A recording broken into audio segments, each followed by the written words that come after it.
Yeah. You cannot trust anything any of these teams are saying at all.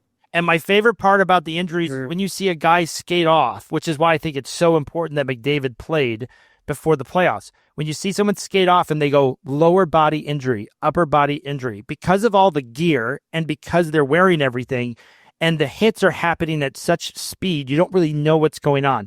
The difference between the NBA and the NHL is that I can see what happened to the player and if he's going to come back or get carried off, or is he LeBron James to get carried off, to be resurrected in 2 minutes, to come back. These are NHL guys. Don't mention LeBron James and injuries. You can't mention LeBron James. You have hockey players like rolling around on the ice. LeBron James would die in hockey. He would. Most of the NBA players would die in a hockey. Mm-hmm. So my point is, you can't trust any of these reports because they all lie, and they don't tell the truth for a reason, because you don't want a guy to target your injured player and where he is injured. So they just say very obtuse things.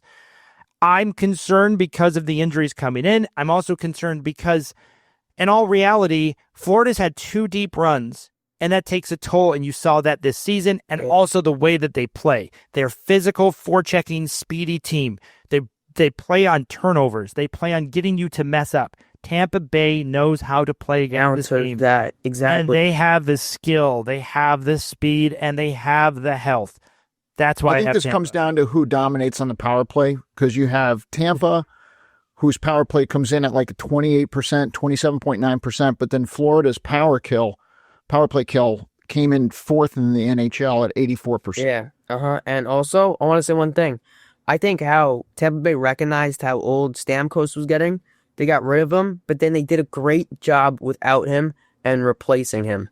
And they've done a great job on the power play, like we said, and just getting rid of him and then shoving him over to the Predators, which he's been doing all right, but like he wouldn't have fit here anymore. And I think Gensel to replace him has been great. He's a great goal scorer, and yeah.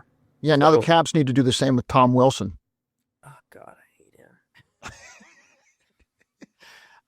I agree with you, and Nashville's one of your disappointing teams, and I think they, again, to your point, see how Tampa worked it? Do you see how Tampa Bay Lightning ran their team? And by the way, one of the top stadiums to watch hockey ever. It's a great stadium to watch hockey. Yeah. Fantastic stadium. All right, let's go to the last matchup that I have on my list. Carolina versus the New Jersey, as they say in Seinfeld, Devils.